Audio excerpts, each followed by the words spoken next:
29 June 2024 রাত্রি 12:35 শনিদেব বক্রী গতি লাভ করছেন। বলা হয় যখন কোনো গ্রহ বক্রী চলনে থাকেন তখন তার ক্ষমতা বহু গুণে বেড়ে যায়। এক্ষেত্রে ভালো হওয়ার সম্ভাবনা যেখানে অনেক বেড়ে যায়, তেমনি যাদের জন্য খারাপ কিছু ওয়েট করছে সেই খারাপ হওয়ার সম্ভাবনাটাও অনেক বেশি বাড়তে থাকে। তো চলুন প্রত্যেকটি রাশি কি করণীয় এই সময় সেটা তো আগে জেনে নেবেনই। এই ভিডিওতে থাকছে বৃষ রাশির জন্য কি উপাচার।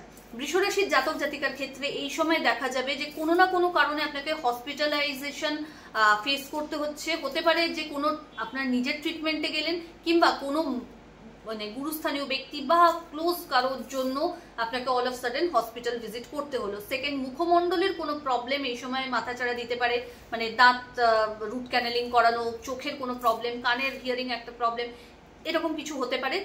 থার্ড হচ্ছে মা বা মাতৃতুল্য মানুষজনদের হেলথ ইস্যু দেখা যেতে পারে। তবে একটা খুব ভালো এই সময় প্রপার্টি পারচেজের একটা খুব ভালো সম্ভাবনা, মানে ইনকাম লেভেল যেটা এটা কিন্তু বাড়বে। বিজনেসের ক্ষেত্রে একটু সতর্কতা রাখতে হচ্ছে। লাভ লাইফ একটু আপস এন্ড ডাউনস এর মধ্যে দিয়ে যেতে পারবে। কি করবেন? এভরিডে দুর্গা দুর্গে রক্ষণে স্বাহা এই মন্ত্রের 108 বার জপ করতে ভুলবেন না।